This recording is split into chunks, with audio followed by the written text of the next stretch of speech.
Buenos días a todos y a todas. Estamos dando inicio a las 2 en punto, hora de Panamá, a este ciclo de webinars sobre cuadernos de desarrollo humano en torno a la pobreza multidimensional y la igualdad de género. Ya este es el segundo webinar de estos cuadernos que fueron insumos de nuestro informe regional de desarrollo humano. El primer cuaderno, el primer webinar lo realizó Ana Carcedo, donde hicimos un análisis de la violencia contra las mujeres de manera integral y general y sus impactos en la pobreza. Y en el webinar de hoy vamos a estar hablando específicamente de los impactos de la violencia doméstica en América Latina. Sin más, le paso la palabra a nuestro querido director del Centro Regional, Richard Barat, quien estará dando inicio a este ciclo de webinars. Gracias. Muchísimas gracias, Guillermina. Buenas tardes a todas, buenas tardes a todos. Aquellos que están en hora de almuerzo, pues buen provecho. Queremos ante todo agradecerles pues por la participación a este segundo webinar, ¿no?, de cuadernos de desarrollo humano sobre pobreza multidimensional e igualdad de género, el progreso y el bienestar desde las mujeres, que como ustedes saben pues es un trabajo del PNUD en América Latina con una participación muy importante de los equipos regionales de género y nacionales y por supuesto del equipo también de desarrollo humano. En el 2016, muchos y muchas de ustedes recordarán, lanzamos el informe regional para América Latina y el Caribe del IDH, del Informe de Desarrollo Humano, que trataba el tema de progreso multidimensional. Fue particularmente novedoso, considerado muy estratégico, porque también puso sobre la mesa una discusión para el diseño de políticas de última generación, políticas multidimensionales que abordan la problemática de desarrollo desde sus distintos ángulos. Lo que, dicho sea de paso, presenta una gran oportunidad para abordar los temas de género, dado que hay ya 20 países en la región que han adoptado una institucionalidad multisectorial y muchos más que se están sumando a esta tendencia. Entonces realmente es una gran oportunidad de abordar estos temas en la política pública nacional de la región. El IDH dice que en los últimos 25 años en la región de América Latina y el Caribe ha sido un escenario pues, de logros muy importantes. En la mayoría de los países se ha reducido la desnutrición y la mortalidad infantil y materna, se ha ampliado la cobertura en educación y, por supuesto, millones de personas han transitado desde la pobreza extrema a condiciones de vida menos precarias. El IDH señala que en América Latina, en particular, desde el 2003 a 2013, 72 millones de personas salieron de la pobreza de ingresos y 94 millones de personas ingresaron a la clase media. Y que casi un 50% de la población experimentó una situación, de alguna forma, una mejoría económica que impulsó procesos de movilidad ascendente en la región. Sin embargo, estos son logros que han sido profundamente desiguales, como todos sabemos. No todos los países han progresado de la misma forma y bueno, para muchos el progreso ha sido y continúa siendo esquivo. El informe regional señala que la principal amenaza al progreso en la región es la recaída de millones de hogares en la pobreza. 220 millones de personas en condición vulnerable, particularmente frágiles ante distintos tipos de crisis, ya sean climáticas, económicas u otras, y que sufren el riesgo pues, de volver a caer en condiciones de pobreza. Y bueno, siendo por supuesto la mayoría de esta población vulnerable jóvenes y mujeres con una inserción laboral precaria. También el mensaje es muy contundente del informe, que la batería de políticas públicas necesarias para sacar a la gente de la pobreza es muy distinta del grupo de políticas públicas necesarias para mantener a la población fuera de la pobreza. En este marco se decidió, pues, por supuesto, profundizar en un informe de esta naturaleza en el caso de las privaciones ocultas de las mujeres y sus impactos en la reproducción de los ciclos de la pobreza. Se invitó a un conjunto de especialistas que con diferentes miradas y perspectivas nos propusieron reflexionar sobre la desigual inserción laboral de las mujeres, la importancia de la medición del uso del tiempo, los impactos de la violencia contra las mujeres y la ruralidad y sus efectos sobre la pobreza de las mujeres de la región. Los 4 cuadernos aspiran a ser un insumo para la construcción de políticas públicas pertinentes a las particularidades de cada país, a las particularidades de las localidades y las comunidades, y constituyen un complemento necesario a los análisis sobre desarrollo humano, igualdad y progreso multidimensional que se están llevando a cabo. Entonces permite visibilizar la economía en todos sus aspectos, ¿no? Y tener en cuenta las realidades de las mujeres para hacer foco en las dimensiones ocultas del bienestar. Esta tarde vamos a conocer de la mano de Andira Hernández, que Guillermina presentará posteriormente, el cuaderno denominado Comparación de las políticas sobre violencia doméstica en América Latina, penalización, empoderamiento de las víctimas y rehabilitación de agresores. Y posteriormente vamos a escuchar a nuestro querido colega Cristian Salazar, que es coordinador residente del Sistema ONU en El Salvador y representante residente del PNUD en El Salvador y Belice. La experiencia que cuenta el país centroamericano sobre la prevención de la violencia contra las mujeres, la inclusión de la perspectiva de género en las políticas públicas y cómo esto se está llevando a cabo en el marco de la implementación de la Agenda 2030 en el país. Posteriormente haremos una ronda de preguntas para concluir en 1 hora y media el webinar.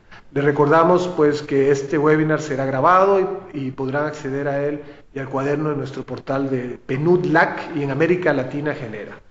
Les pedimos entonces que cierren sus micrófonos, los veo toditos cerrados, así que vemos que tenemos un público bien obediente, y si tienen alguna duda pues pueden usar el chat para Jessica Suárez y Guillermina Martín, que les estarán respondiendo. Así que, bueno, muchísimas gracias y sin más preámbulos le pasamos la palabra a Andira Hernández.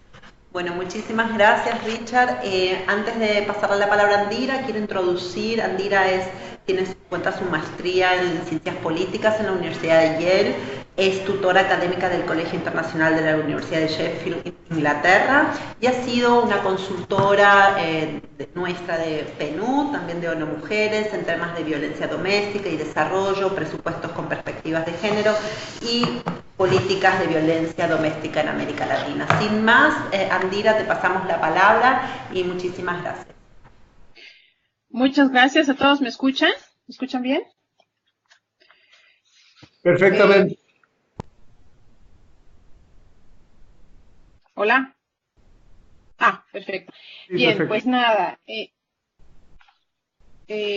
Voy a hacer una breve presentación, solo un resumen de los alcances, de los objetivos y los hallazgos principales del documento, que ya ha sido, el título ya ha sido mencionado. Y quisiera dedicar un poquito más de tiempo a un poco reflexiones sobre, bueno, lo que faltaría por hacer y lo que estos resultados nos indican sobre potencial de lograr erradicar o al menos disminuir la incidencia de violencia doméstica en la región. Este documento tuvo como objetivo categorizar y comparar las políticas públicas. Y si podemos poner la primera, por favor, la primera... Filmina, gracias. Las políticas públicas que se derivan de la legislación vigente hasta agosto del 2015, que es cuando estaba yo haciendo este reporte, en América Latina, 18 países de América Latina, sobre violencia doméstica. La categorización se enfocó en 3 aspectos de estas políticas. Uno, si daban prioridad o no a la penalización de este tipo de violencia, o si continuaban, o en qué medida, ¿no? Continuaban haciendo uso de medidas conciliatorias para resolver estos casos. El segundo aspecto fue si contenían disposiciones tendientes a promover el empoderamiento de las mujeres víctimas de violencia doméstica y se intentaba ver el empoderamiento económico, que como mencioné más tarde es el que está menos atendido. Y finalmente, si contemplaban programas de rehabilitación de hombres violentos o incluso programas educativos preventivos pero dirigidos a la población masculina. La comparación después entonces se hizo una vez recabada y sistematizada toda esta información en esos países con información documental y que es oficial y que pudiera estar accesible por vía electrónica, y posteriormente hizo una comparación preliminar a partir de la construcción de índices muy sencillos, en donde intentaba yo ver en qué habían avanzado los países en esos tres aspectos. Si pasamos a la siguiente, Filmina, diapositiva. Bueno, en términos del primer aspecto, penalización, los hallazgos que quisiera señalar aquí son que todos los países han promulgado leyes que tienen como objetivo fortalecer el proceso penal en casos de violencia doméstica. Una gran mayoría tipifican la violencia doméstica como un delito separado, o lo crean, o lo es un agravante de otros delitos. Muchos persiguen el delito de violencia doméstica o los casos de violencia doméstica de oficio, es decir, no hay discreción o necesidad de presentar una denuncia para una vez conociendo el caso se pudiera proceder a la investigación y después a la persecución del delito si lo hubiera. El arresto obligatorio también es una de las políticas que se han implementado para intentar hacer que los agentes que trabajan en el sistema judicial no tengan uso de discreción para tratar los casos de violencia doméstica. Y otro gran avance o digamos, desarrollo que ha ocurrido en esta área es la creación de unidades especializadas, ya sea de policías, 10 países, fiscalías en 7 países, o tribunales, porque a veces se da en las 3 áreas, tribunales especializados en estos casos. Esto también es una forma de intentar pues adaptar el sistema judicial al caso particular de este tipo de violencia, ¿no?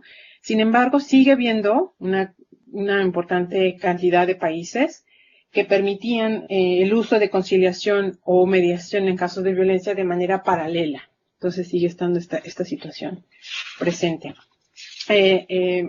Pasando al siguiente hallazgo. Con el caso de empoderamiento de las víctimas, también hay ciertos avances, al menos en la legislación o en papel, ¿no? En la mayoría de los países de la región, 14 de ellos, se indica y existe evidencia de que hay provisión de servicios públicos especializados para víctimas de violencia doméstica. Generalmente estos servicios son de asesoría legal o psicológica. En solo 4 países no hay evidencia de que haya una provisión pública, ¿no?, por parte del gobierno de atención a víctimas de violencia doméstica, pero hay acceso a estos servicios por la vía de organizaciones no gubernamentales.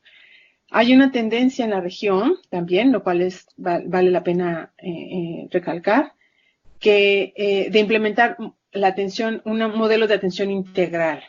Uno de estos ha sido siguiendo la pauta de lo que se ha hecho en Estados Unidos, de reunir en un solo edificio físicamente todos los servicios de atención a las víctimas de violencia doméstica o de violencia contra las mujeres en general, pero la doméstica es en la que me enfoqué, incluyendo también, además de todos los servicios de empoderamiento, atención médica, psicológica, trabajo social, incluso canalización a refugios, juzgados, agencias judiciales, etcétera. Entonces, se le llaman one-stop models, ¿no? Donde las víctimas no tienen que estar peregrinando por toda una ciudad para conseguir estos servicios. Finalmente, seguimos a la siguiente diapositiva. El tercer hallazgo es el de rehabilitación, en el tema de rehabilitación de agresores. La mayoría de los países sí tienen una legislación donde se dice que debe haber rehabilitación de agresores. Generalmente esta se establece a partir de programas, estos programas se establecen en la mayoría como pena adicional a una condena. Es decir, el agresor, una vez que se establece la condena, como parte de esta pena, es, además de pasar cierto tiempo en prisión, tienen que recibir esta terapia, participar en nuestros programas de terapia. Y pero también se usan en ocasiones antes de iniciar un proceso judicial como una medida de protección. Se les canaliza estos programas a los presuntos agresores. Los programas educativos, por otro lado, son iniciativas que generalmente son previstos por organizaciones no gubernamentales, son, la verdad, de alcance muy local y han durado muy poco. Los más exitosos incluso. La siguiente, por favor. Para concluir, al hacer después la comparación de cómo habían avanzado los países en estas tres dimensiones a través de unos índices que están explicados en el documento, las conclusiones generales serían, bueno, hay una respuesta dominante en la región de penalizar la violencia doméstica, es decir, de criminalizarla. Hay avances también importantes, aunque con más variación, ¿no?, entre los países, de proveer servicios a mujeres víctimas de violencia y con una tendencia hacia hacer un modelo integral de atención. El área que está más descuidada, digamos, ¿no?, en la legislación es la rehabilitación de agresores y las iniciativas de educación a la población masculina en general como prevención de la violencia. Finalmente, creo que es uno de los hallazgos importantes o conclusiones del documento es que no hay una clara correlación entre el nivel de progreso en un país, de intervención en una área y otra.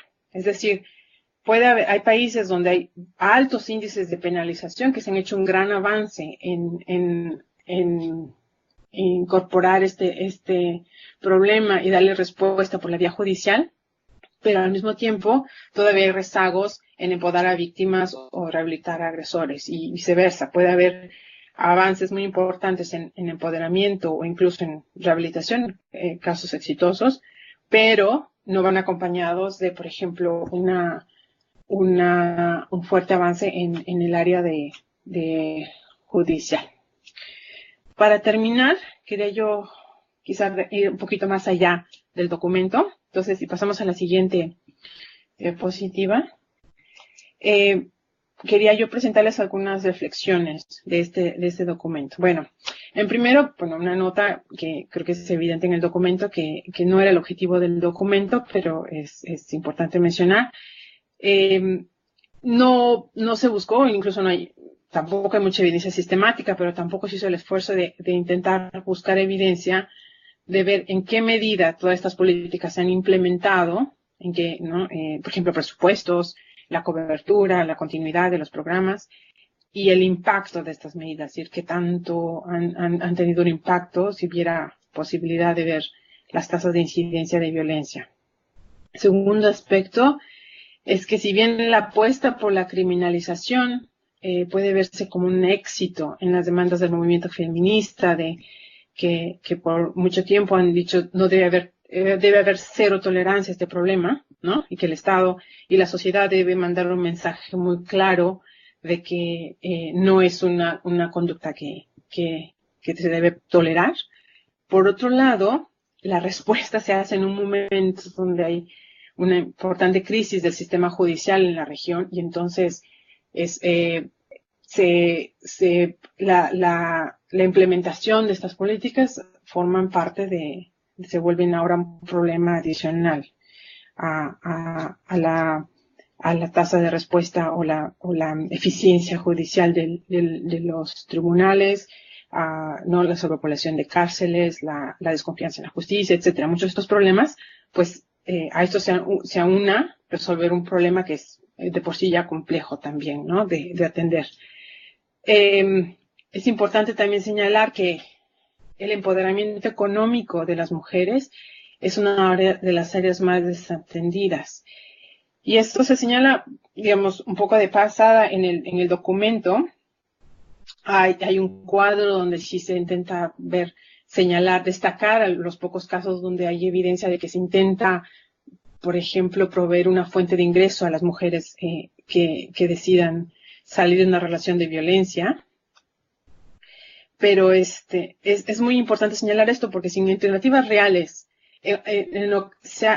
por evidencia anecdótica, ¿no?, se sabe que en ocasiones mujeres, en muchos casos las mujeres que tienen, que no dejan una relación violenta, en parte porque hay una dependencia económica con el agresor.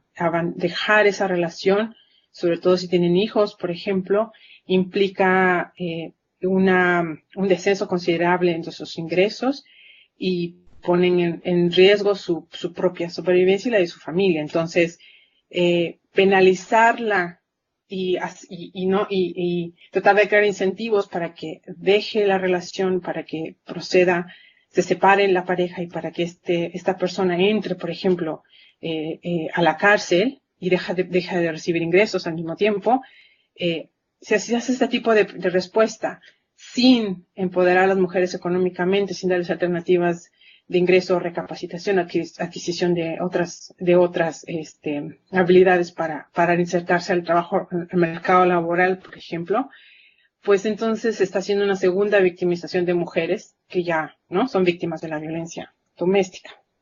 Y finalmente, esta es la última, si podemos pasar a la última filmilla. Está ya viendo los otros dos puntos que quería hacer es, bueno, el sistema judicial sigue estando muy desapegado de las necesidades de ciertos grupos de mujeres, en particular mujeres indígenas, de comunidades rurales, ¿no?, minorías étnicas o raciales, y definitivamente no hay, las relaciones no heterosexuales todavía no aparecen mucho no se contemplan en las respuestas de política. Y finalmente, y esto creo que también es muy importante, justo escuchando a la presentación del documento y lo que se ha encontrado en la región, creo que una tarea pendiente, pero también muy urgente, es la implementación de programas de rehabilitación, pero sobre todo programas educativos tendientes a cambiar nociones de masculinidad en la región. Esto es importante, y también se menciona esto un poco en el documento, no solo como para prevenir violencia, sino, por ejemplo, este problema del uso del tiempo, ¿no? Las mujeres que están con doble, triple carga, ¿no?, de trabajo, y que si se encuentran en una situación de violencia, pueden, sin que cambien los roles masculinos o la definición de qué es lo que se hace ser hombre, ¿no?, y de lo que puedan hacer los hombres con su tiempo también en casa,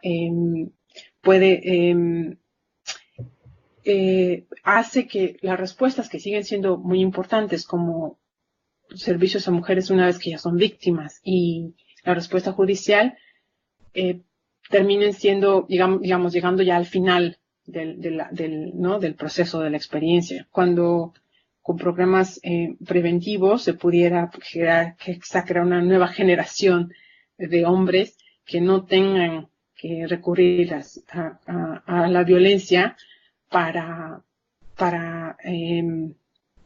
tener una relación con una mujer que sale del rol tradicional, ¿no?, de ser mujer, como mujer. Y bueno, creo que lo voy a dejar hasta aquí, porque me gustaría escuchar, reacciones, dar tiempo para preguntas y comentarios, por supuesto. Gracias. Muchísimas gracias, Andira. Antes de darle la palabra a Cristian Salazar, como planteaba Andira, es parte de un proceso, este documento. En la webinar anterior estuvimos hablando sobre todas las legislaciones en torno a violencia integral, pero una de las conclusiones a estas dos primeras webinars, mañana y las próximas semanas tendremos otras, es que el progreso de las mujeres y la pobreza específica de las mujeres no puede medirse, entenderse y, por lo tanto, realizar políticas públicas si no tenemos en cuenta sus vivencias en torno a la violencia. Tanto como vimos en la anterior webinar, es la violencia no solamente en términos domésticos, sino en la vía pública y lo que se denomina violencia, si se quiere, estatal, en marco de la CEDAW, como específicamente como vemos aquí en el caso que responde a la violencia particular doméstica. El PNUD y todo el sistema de Naciones Unidas está haciendo esfuerzos con diferentes programas y proyectos para dar acompañamiento a los países en torno a esto. Por esta razón vamos a compartir la experiencia de El Salvador, un país que durante muchos años el sistema de Naciones Unidas está apoyando para esta respuesta integral a la violencia, a una respuesta multidimensional de los factores asociados a la pobreza y la violencia. Entonces le pasamos la palabra a Cristian y a todo su equipo que sabemos que está ahí en El Salvador. Ansiosos de escucharlos y escucharlas, y una vez finalizada la experiencia salvadoreña vamos a estar abriendo a preguntas. Les aconsejo, por favor, si quieren hacer preguntas pueden escribirla al chat, con Jessica vamos a estar retomándolas. Muchísimas gracias. Aló, muy buenas tardes a todas y todos. ¿Me pueden escuchar bien?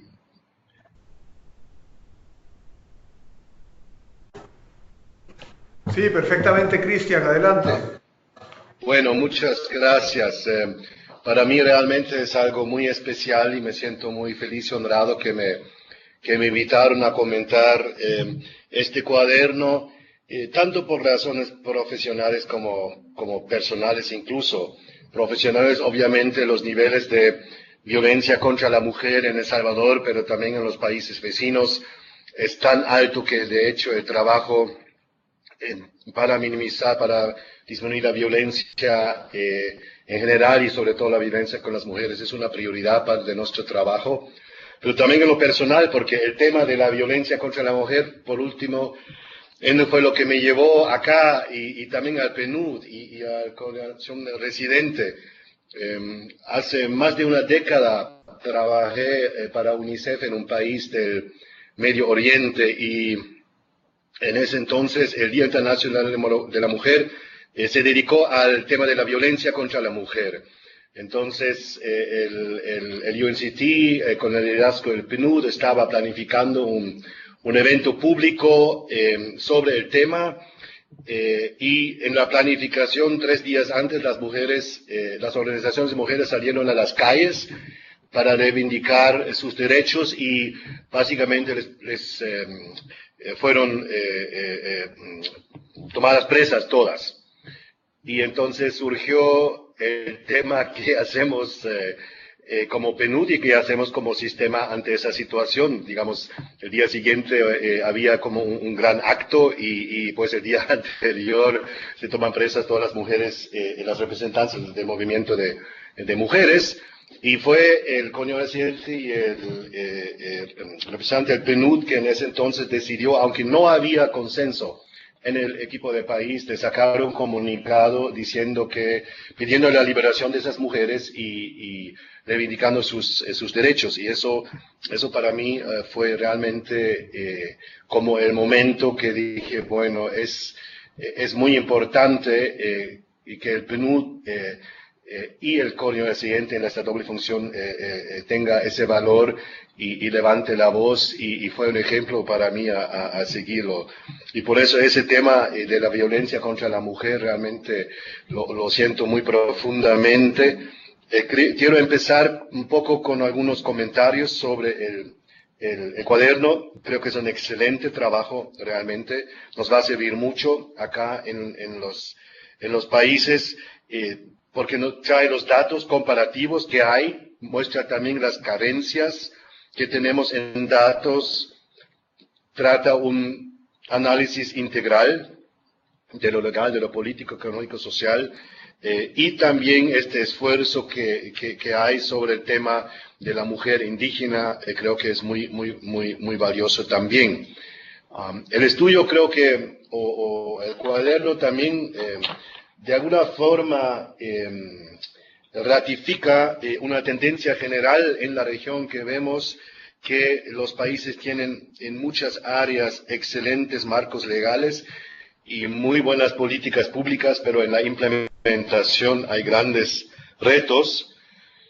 También confirma el estudio el gran problema de la impunidad que tienen los sistemas de seguridad y justicia en los diferentes países y que al parecer se acrecenta este problema cuando se trata de crímenes contra mujeres. Estamos viendo también acá, con los estudios que tenemos en El Salvador, un sistema judicial machista que básicamente cuando se trata de temas de mujer realmente ni tiene muchas veces la voluntad ni la preparación para abordarlas. Y creo que hay de nuestro trabajo acá una conclusión importante es que hay que apoyar a las mujeres mismas en los organismos de justicia, de fiscalía y la policía y otras instancias para, digamos, cambiar también las cosas por adentro. Así que realmente felicito a ustedes en el Centro Regional, a la autora, por este estudio. En cuanto a El Salvador, se me pidieron decir algunas palabras sobre el abordaje y los programas. Bueno, las cifras son bastante duras. Siempre Salvador y Honduras compiten en las cifras, en las tasas de feminicidios. Ahora 13.5 por 100.000. Salvador tiene el número 1. Ahí esos 2.9 veces más que el promedio latinoamericano y 6.1 veces más que el promedio global. Creo que hay que añadir que en algunos casos los hechores actúan con extrema brutalidad, como nos confirma la Fiscalía y la Policía Nacional. A eso se añade altos índices de violencia sexual. La gran parte de la violencia sexual, de los ataques sexuales, se producen contra adolescentes, niñas entre 13 y 17 años, y cuando uno ve los datos, las estadísticas, los ataques ya empiezan a los 9 años de edad. Tenemos también formas de esclavitud, o sea, parejas, ni se quiere llamar parejas, en las maras, en las pandillas, donde las mujeres, una vez estando adentro, básicamente ya pierden cualquier control sobre su cuerpo. Hemos tenido la visita de la relatora especial sobre formas modernas de esclavitud, que confirma que los casos y en visitas a centros de refugio de mujeres, lo he visto un caso más el otro, la agonía que pasan algunas de estas mujeres en estos hogares de pandilleros. También, como ustedes saben, El Salvador es uno de los pocos países en el mundo donde existe una absoluta prohibición del aborto, incluso en no hay ninguna excepción, incluso si en casos cuando el feto no es viable, cuando la mujer se pueda morir durante el parto, y las penas de 30 años para mujeres que han tenido partos fallidos, por ejemplo, y hay muchas mujeres en la cárcel por eso. O sea, es todo un clima acá, diría yo, alrededor de la violencia, no solo intrafamiliar, sino social, que es tremendo, de hecho. O sea, al mismo tiempo, cuando hay mucha sombra, también hay fuerte luz, porque el tema está reconocido. O sea, hablamos sobre el tema, se está tomando medidas en diferentes áreas, y no voy a ir mucho en detalle, pero digamos, eso empieza con tener los buenos datos, el análisis. Tenemos la suerte de tener con nosotros acá tanto el programa nacional como el programa regional de Infosegura. Es un programa del PNUD que analiza los datos de violencia, incluyendo los datos de violencia contra la mujer, y es una fuente riquísima de información válida, de muy buen análisis. Junto con esto hemos hecho un diagnóstico, creo que muy interesante, del sistema de justicia y la impunidad en casos de homicidios, comparando, digamos, homicidios con feminicidios, y cómo con una canasta de casos concretos en diferentes juzgados concretos, paso por paso, cómo el sistema de justicia trata, digamos, feminicidios y homicidios, la tasa de impunidad ya para homicidios es del 96%, y de feminicidios ya sube al 98%, o sea, casi una impunidad total.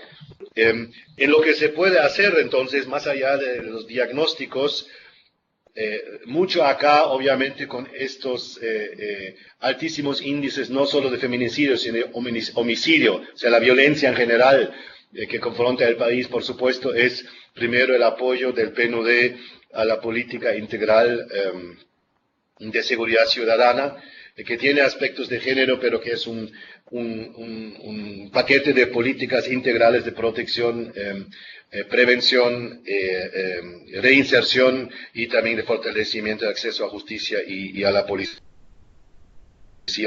territorial. O sea, dentro de este marco, que es realmente un marco que el PNUD ha hecho un trabajo muy importante, nutriéndose también de los estudios y de los trabajos y análisis que el PNUD ha hecho en la última década y más allá. O sea, hay también, creo que, el trabajo del centro regional y el trabajo intelectual, conceptual que el PNUD hace, como con este cuaderno, en estas áreas de violencia, es realmente sumamente importante, porque estos problemas obviamente no se pueden abordar solamente en un programa de país o en algunos años, sino debe ser un esfuerzo institucional en todos los ámbitos que nos va a ayudar aquí a cambiar la situación. Ahora, después hay acá, como muchos me imagino saben, un programa súper interesante y súper reconocido, Ciudad Mujer, que estamos apoyando como PNUD, por ejemplo, en capacitación para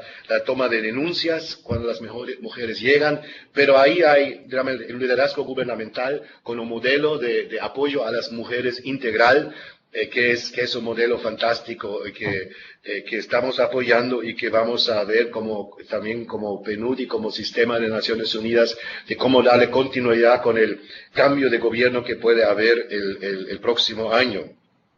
Entonces, ahí en cuanto a servicios integrales, creo, es también un tema importante y la inversión de digamos, territorializar estos servicios locales que tienen que estar cerca de la gente, sobre todo en el campo, donde el acceso para las mujeres a tales servicios es aún más difícil. Otro tema importante tiene que ver con la protección de las mujeres, y acá hay un programa muy interesante del Fondo de la Paz de Naciones Unidas, donde OIM, ACNUR y PNUD trabajan conjuntamente en un programa que se llama Paz para la Generación Post-Conflicto, y ahí se desarrollan tanto rutas de atención para víctimas de la violencia, con especial atención a las mujeres, a dónde ir, cuáles son las responsabilidades de los diferentes actores, sobre todo estatales, para que presten una atención rápida. Pero hemos hecho también un montón de abogacía pública recientemente, una conferencia muy interesante con mujeres líderes de la Fiscalía, del aparato de justicia y de la Policía Nacional, donde explicaron de dónde vinieron, cómo hicieron su carrera y cómo ven la violencia contra la mujer.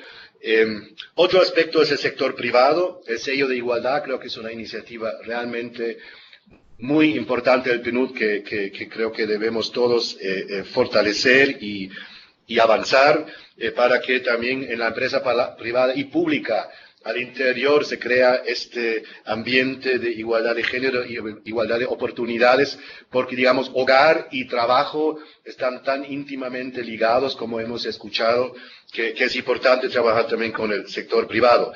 Bueno, yo podría seguir bastante más. Voy a mencionar dos cosas brevemente. El tema de la abogacía, eso no lo vi, no sé si se me escapó en las recomendaciones, las conclusiones, porque en algún momento acá, sobre todo en la región, la palabra del PNUD cuenta.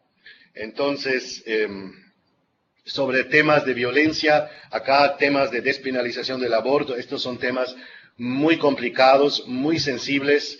Claro, aquí ninguna agencia tal vez va a poder ir sola sobre algunos de estos temas, pero acá sí tenemos una abogacía conjunta con una serie de instituciones de Naciones Unidas para abordar también los temas de abogacía para cambios legales y cambios sociales, de hecho, que fomentan la violencia y cambiar leyes tan dracónicas como las que hay acá de la prohibición absoluta del aborto. La gran oportunidad ahora es el Gender Spotlight. Eso no está en toda la región. Es el programa de Naciones Unidas y la Unión Europea con la inversión más grande de la Unión Europea en su historia en el ámbito de género. Y es un programa que está en planificación ahora.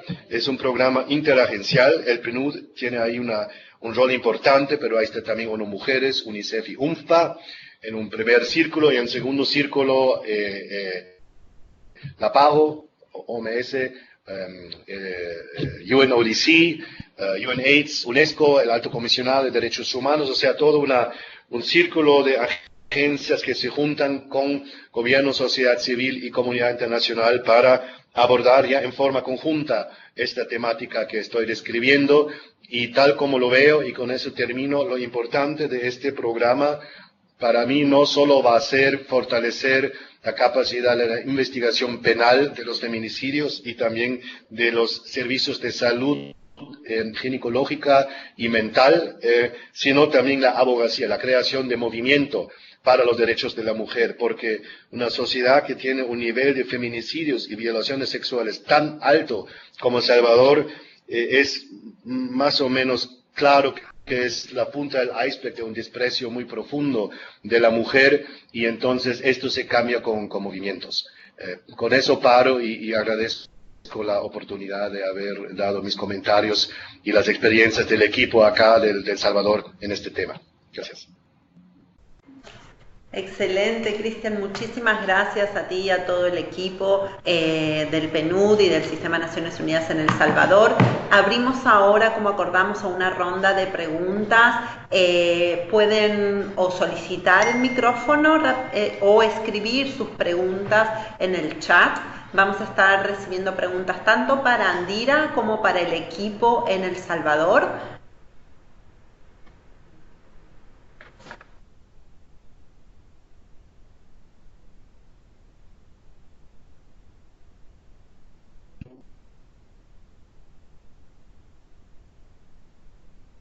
Hola colegas, abrimos a preguntas, no sé si hay alguna pregunta. Ahí está.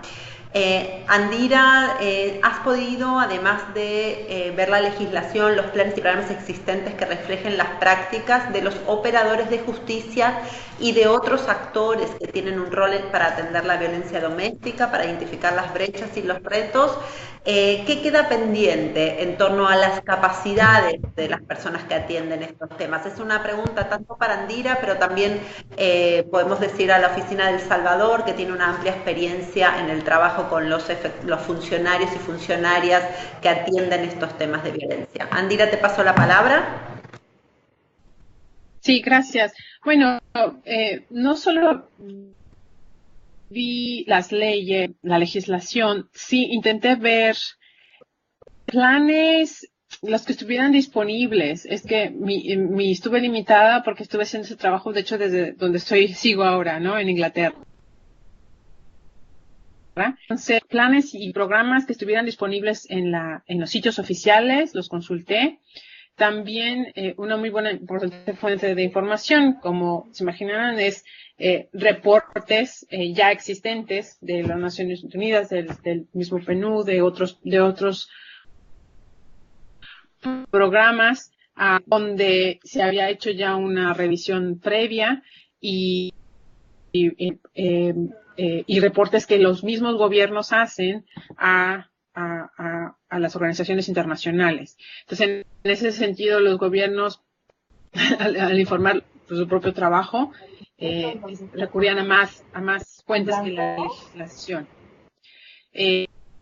Pero respecto a las operadores de justicia, no pude, eran demasiados países y era muy poco pero tengo una experiencia, no sé si después da tiempo, puedo hablar un poco de un proyecto en el que participé, donde sí hubo entrevistas directas a ministerios públicos en México, a nivel estatal, donde intentamos llegar a tener los testimonios de Perdón, las Andina, agencias por que favor. tienen que contacto. Perdón, Sí. pedimos que cierren los micrófonos, Sí. hay mucho ruido, muchas gracias. No está mal. Si quieres que te diga que se vea mal, no está mal. Pues ya, eso un poco en corto. Entonces, había otras fuentes, además de la legislación, pero la mayoría de documentos oficiales. Y lo otro, no obtuve información de los operadores directamente o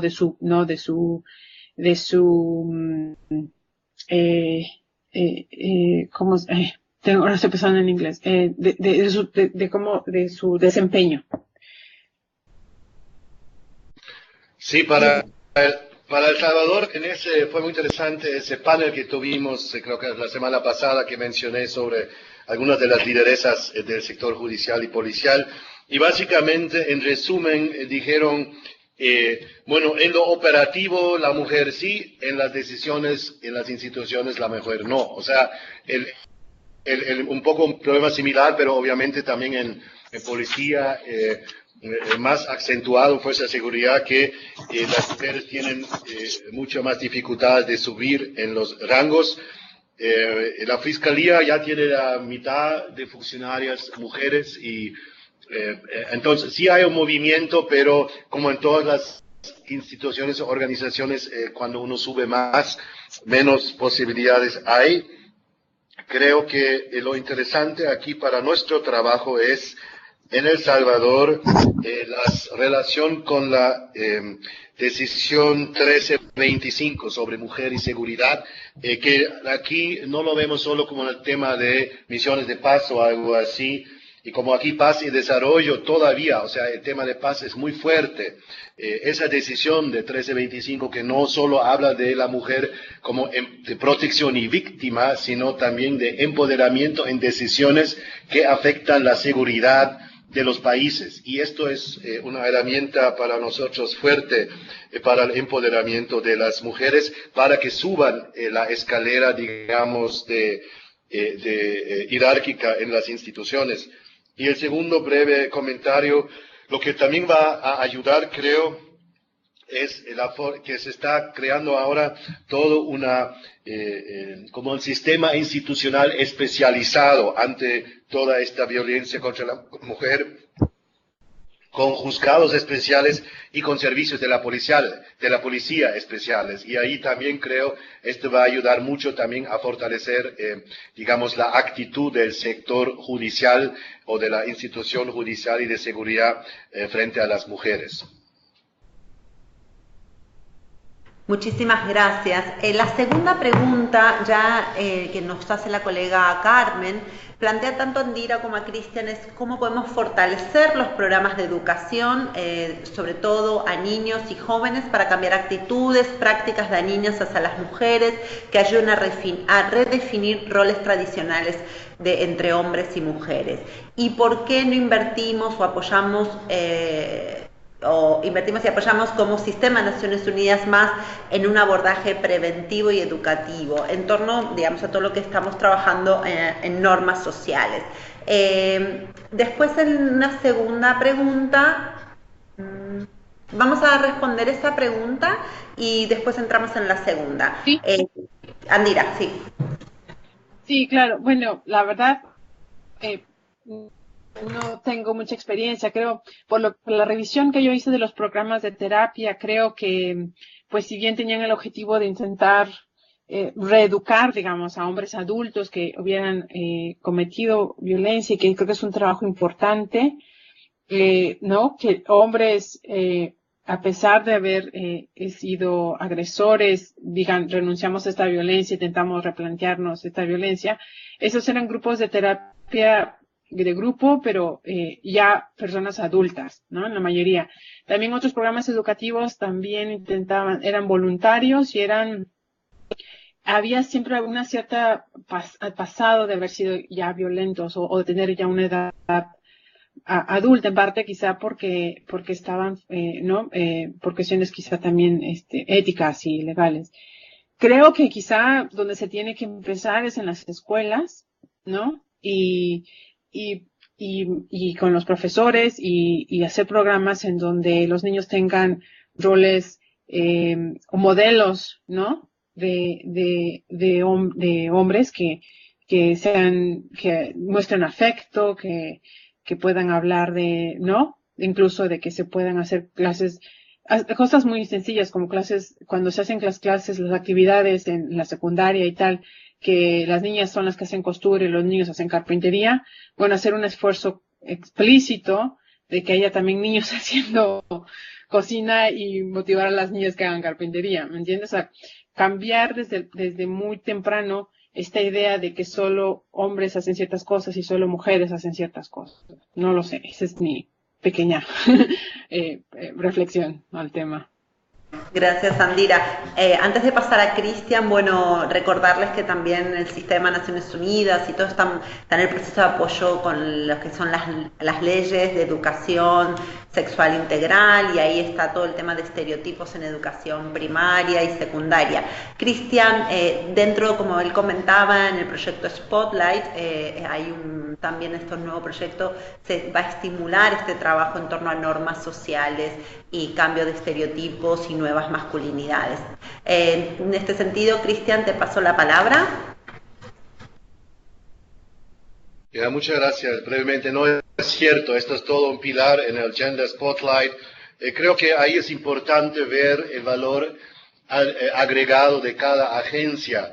Creo que el valor agregado del PNUD es el trabajo upstream, o sea, el peso de la organización en los cambios políticos, los cambios institucionales, ahí tiene su fuerte. Las normas sociales, sé que UNICEF o UNFPA, otras organizaciones que también trabajan más a nivel local es importante, más de la escuela, ciertamente las relaciones en la familia son importantes, porque ahí la forma como hombre y mujer se tratan, como hombres y hombres se tratan, como padres tratan a los niños, todo está ahí relacionado con, digamos, formas autoritarias, violentas de resolver conflictos y falta de comunicación en la familia. Así que es más, adicionalmente sobre el tema de escuela, creo este tema de educación de padres, por ejemplo, en cómo educar sin violencia a los niños. Ahí hay ciclos que se reproducen de violencia que se puede, creo, romper, sobre todo en la temprana infancia. Ahí, digamos, cada fase tiene su tema. Los adolescentes es otro abordaje. Ahí también mucho tiene que ver con trabajar con los amigos, los grupos de amigos, etcétera. Pero es cierto que el trabajo de normas sociales es importante, y en el cuaderno uno se da cuenta que, bueno, no fue el tema principal del cuaderno, pero yo sentí también que esta dimensión de normas sociales quedaba un poco corta en cuanto a una estrategia de cambio social.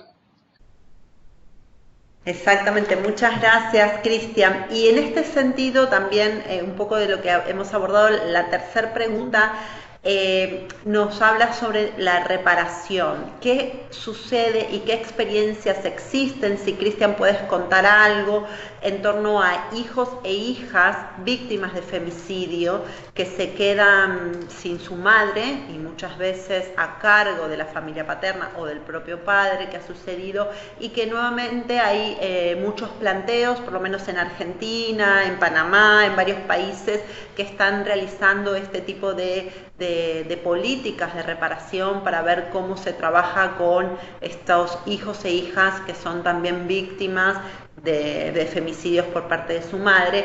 Y si nos pueden contar, ustedes han realizado un esfuerzo sobre la encuesta de violencia, un esfuerzo muy fuerte con el programa Infosegura y con todo el programa de gobierno. Si pueden contar la encuesta especializada de violencia contra las mujeres, y nosotros nos aseguramos que les vamos a compartir todos los materiales que surjan de esta actividad. Bueno, le paso la palabra a Cristian y muchas gracias. Gracias. Ese es uno de los momentos en que lamento no tener Xenia y Mónica y otros del equipo acá y del mismo Infosegura, porque yo estoy solito acá y los colegas están en otra sala escuchando y almorzando básicamente. Voy a decir, o sea, varias cosas. Primero, obviamente, o sea, yo acá en el país no he visto programas de reparación o algo así. Ya es difícil que que se paguen, digamos, que los hombres paguen los alimentos a la familia, o no sé cómo se llama esa cuota cuando el hombre ya no está, tiene que pagar por ley el sustento de la familia. O sea, ya empezando con eso, creo que hay dificultades en la impunidad que existe de hacer valer esto de la familia.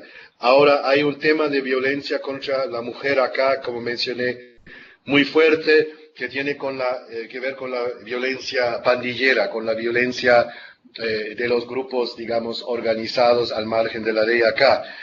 Ahora, acá, por la dimensión del problema, tampoco hay programas. Cuando aquí se habla de reparación, se está hablando mucho todavía de las víctimas del conflicto armado, de los años 80, 90.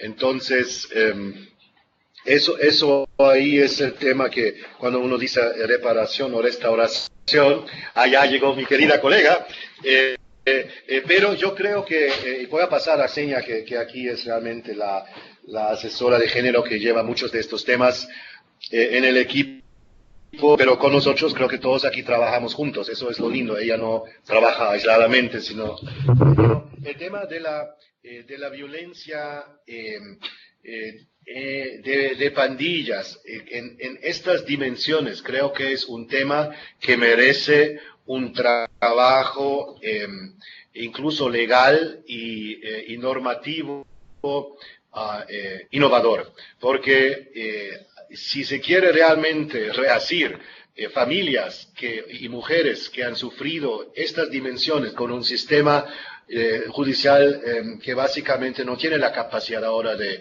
impartir justicia para todos los casos, entonces hay que pensar en una justicia transicional. Este es un tema muy sensible, una justicia transicional en situaciones de, digamos, un crimen amplio, pero ciertamente si hablamos serio en situaciones como las tenemos acá, hay que buscar nuevas formas de justicia, y también esto significa nuevas formas de resarcimiento y de reparación de daños para las mujeres. Ahí interesante para mí la jurisprudencia de la Corte Interamericana sobre la due diligence, la diligencia, ¿cómo se dice? De la debida diligencia del Estado cuando hay un problema grande de protección. ¿Ha hecho el Estado suficiente para proteger o no? Ahí hay muchos temas sobre la mesa que ciertamente sería muy interesante trabajarlo con el PNUD y OHCHR, o ACNUD y ACNUR y otros que entran en estos temas de definir los marcos legales internacionales para temas como este. Paso a Xenia, porque sí, sobre la reparación tal vez, como yo, eso sí realmente no sé mucho si se hace algo acá. Quizás comentar que actualmente la nueva jurisdicción especializada de violencia contra las mujeres, que inició su funcionamiento a mediados del año recién pasado, a nivel nacional, se ha incorporado hasta el momento algún tipo de reparación civil únicamente. Sin embargo, se está trabajando en un anteproyecto de ley complementario para habilitar, bajo los estándares de derechos humanos, una reparación en su totalidad, o restitutio in integrum, como le llaman el Sistema Interamericano de Protección a Derechos Humanos. Y esto retomando los estándares establecidos desde el caso Campo Algodonero y otros más que ha tenido el Sistema Interamericano de Protección de Derechos Humanos. En ese sentido, la Asamblea Legislativa en la actual, la legislatura que concluye este mes, tenía ese tema como un tema en estudio, y la idea es continuarlo profundizando en la próxima legislatura. En el caso particular de El Salvador se ha dejado esta como una acción específica dentro de los componentes que integrará el Spotlight, para que desde esta iniciativa, el Pilar 1 de legislación, podamos acompañar a la Asamblea Legislativa para crear un mecanismo integral de reparación a las mujeres víctimas y sus familiares también. Entonces todavía este es un proceso en construcción que va en camino. Perdón, y aprovechando que está Senia, podrían muy cortito la experiencia de la encuesta, porque el tema de datos es un tema central, no solo para El Salvador, sino para toda la región. Muchas gracias. Sí, quizás comentar que con el apoyo de Infosegura Regional se ha llevado a cabo un proceso de desarrollo de la primera encuesta a nivel nacional sobre violencia contra las mujeres. Es una encuesta especializada. En el cuaderno se habla de dos tipos de encuesta, a nivel de módulo y a nivel de encuesta especializada, pues esta es una de ellas. Se parte de un instrumento en construcción y la idea es que sirva el instrumento construido de referencia para el resto de países de la región. La encuesta se pasó el año recién pasado y este año ya se presentaron en la semana recién pasada los resultados de la misma. En ella se arrojan vivencias sobre la experiencia de violencia de las mujeres en casi todas las dimensiones conocidas, que van de violencia física y demás, hasta elementos claves de violencia patrimonial y demás, y en los distintos ámbitos, en la comunidad, en el ámbito público, en el ámbito privado. Entonces, este va a ser un instrumento que va a servir no solo para reflejar datos rápidos, sino que va a ser un instrumento que va a servir para explorar nueva en torno a la violencia contra las mujeres en el país. Y ya de por sí ha sido un instrumento importante que se ha desarrollado de manera conjunta, no solo con el apoyo del PNUD, sino también con el apoyo del BID, también quien estuvo acompañando fuertemente a la dirección ADIGESTI, que es el mecanismo que llevó a cabo ese proceso. El grupo parlamentario de mujeres fue clave también en este proceso porque ellas etiquetaron un presupuesto para llevar adelante esta encuesta y la idea es que el nuevo grupo parlamentario también puede etiquetar un segundo presupuesto para llevar a cabo en próximos años la segunda encuesta. Muchísimas gracias, Senia. Vamos a estar compartiendo lo que surgió la semana pasada a todos los países sobre la encuesta en El Salvador. Es una experiencia sumamente rica. Y aprovechando que ya los tenemos ahí, vamos a hacer la última pregunta que me parece sí es importante en torno a una reflexión y después ya les compartiremos las otras preguntas, pero en torno a los programas y políticas sobre masculinidades. ¿Hay alguna experiencia en El Salvador reciente o que se están proponiendo? Si pueden compartirnos esa experiencia. Y como se plantea en el cuaderno, Andira, que ya planteó, es muy poco lo que se encuentra en marcos legislativos y programas. Sí entendemos, también hemos relevado en nuestro último informe sobre planes, surgido el año pasado, que salió el año pasado, que esta es una de las deudas pendientes también en términos de legislación y programa de políticas públicas. Pero si hay alguna experiencia, Senia, paso la palabra. Quizás comentarles que sí, El Salvador tiene una historia bastante larga de trabajo en los temas de masculinidad. Quienes más han trabajado el tema es el Centro Bartolomé de las Casas, que desarrollan procesos abiertos y cerrados de masculinidad con hombres en distintos ámbitos, sobre todo jóvenes escolarizados y también hombres profesionales y demás. Recientemente se ha desarrollado una iniciativa llamada, una asociación denominada Más Paz, que está trabajando con 7 instituciones públicas ministerios e instituciones autónomas con el propósito de formar una red de hombres defensores de derechos humanos, inclusive de las mujeres, y defensores también de nuevas masculinidades. Este grupo ha creado y está desarrollando metodologías que están sirviendo al sector de justicia para el trabajo con agresores. Entonces, esa es una idea innovadora que se tiene a nivel nacional y que está tomando de referencia distintas metodologías de la región también para utilizarla. Sobre todo se trata de una metodología que atiende transformaciones de patrones sexistas y violentos en el actuar de los hombres en las relaciones con las mujeres, y también todo el tema relacionado a la gestión de las emociones. Entonces, es un tema bien interesante que se está desarrollando recientemente, que ha coincidido con la génesis de la nueva jurisdicción especializada de violencia contra las mujeres, y les está dotando de herramientas a las juezas que actualmente han sido designadas para el trabajo con estos agresores. Esperamos próximamente puedan contar con alguna evaluación que nos dé cuenta también de la efectividad de estos programas. Bueno, sin más, queremos ya ir cerrando, entonces agradecemos muchísimo a los colegas en El Salvador, a Cristian, Senia. Les dejaría la palabra a Andira si quiere hacer alguna reflexión final, y también a Cristian. Posteriormente, desde aquí, desde el centro, haríamos también una reflexión final. Andira, te paso la palabra. Sí, gracias. Bueno, gracias por las preguntas, los comentarios.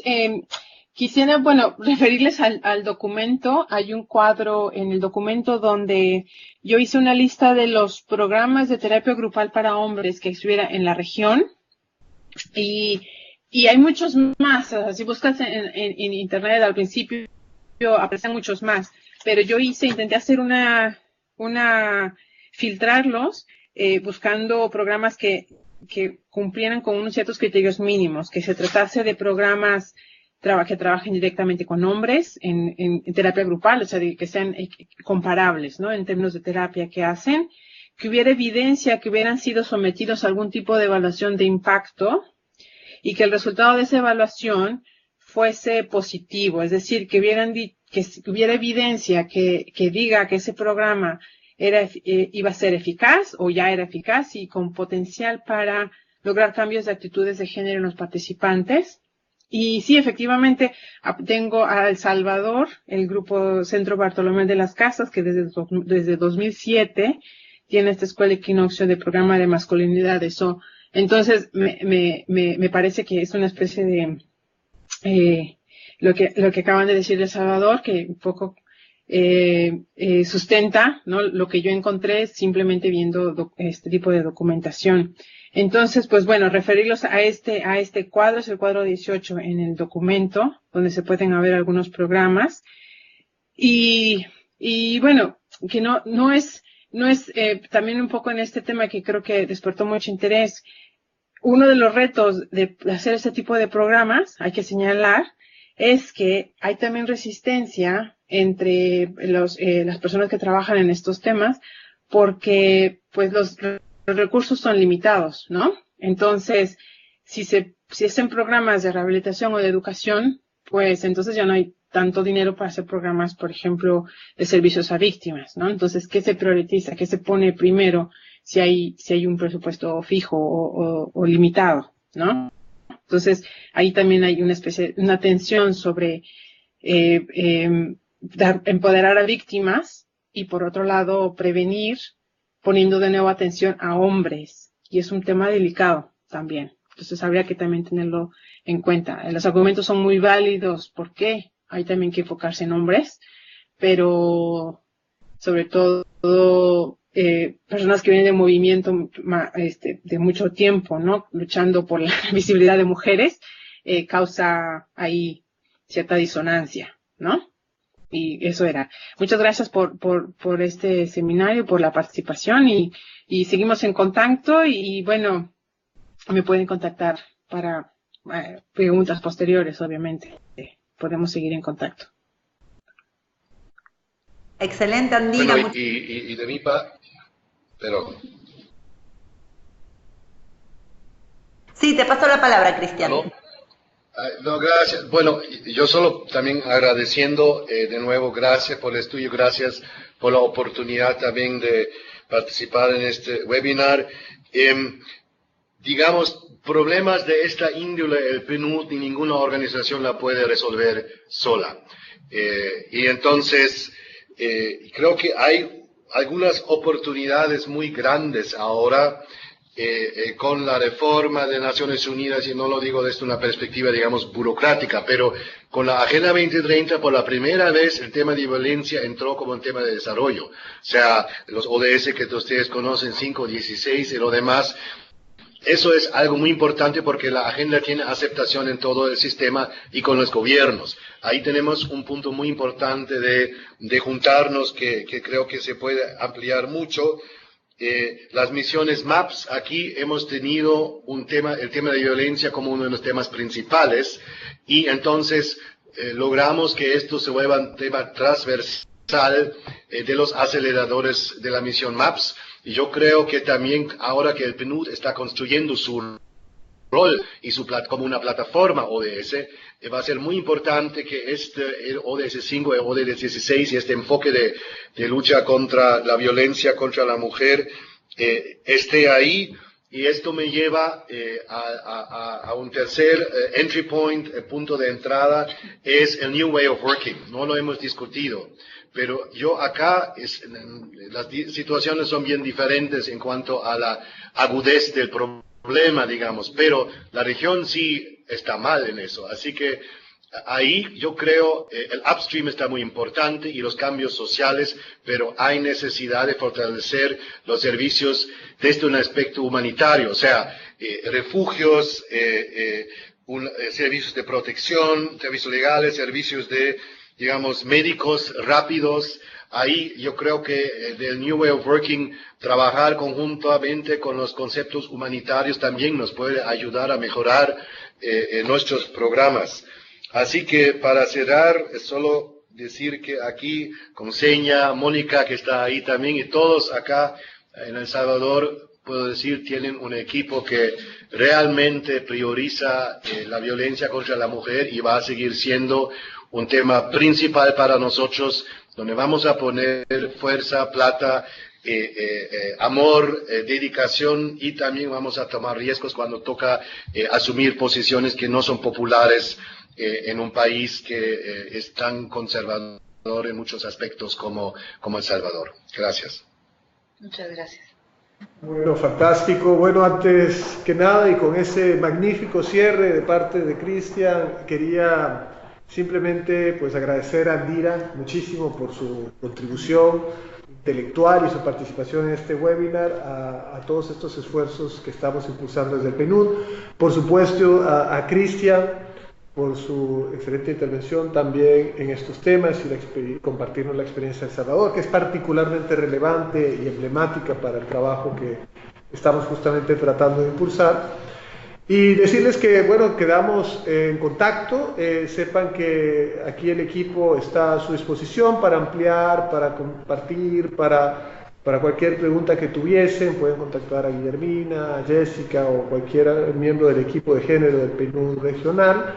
Y además, pues estará este webinar grabado, hubiera sido bueno decírselos antes, pero bueno, está grabado y estará en la página web para que lo puedan accesar o compartir con colegas que no hayan tenido la oportunidad de participar el día de hoy, que puedan accesar a esta información y que ha sido muy valiosa. Así que, bueno, solamente tal vez algunos anuncios logísticos antes de cerrar. Agradecerles de nuevo su participación. Guillermo. Muchísimas gracias. Solo comentarles que nos quedan 2 webinars para seguir aportando a la multidimensionalidad del progreso y la multidimensionalidad de la pobreza desde una perspectiva de género. El día de mañana vamos a estar viendo el tema específico de las trabajadoras domésticas remuneradas en la región. Sabemos que las personas que trabajan en casas familiares tienen un grado alto de informalidad, desigualdad y que son cuidadoras y que se aportan el trabajo de cuidados muy grande en nuestra región, en todos los países.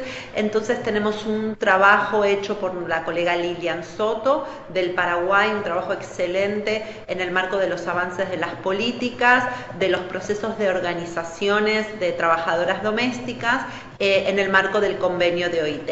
Y para cerrar, la webinar del día 4 de mayo con una reflexión en torno a las encuestas del uso del tiempo y la medición del tiempo en relación a la pobreza, cómo esto afecta la pobreza de tiempo de las mujeres y cómo esto se debe medir en los índices de multidimensionalidad de la pobreza con nuestra especialista Sofía Meyer.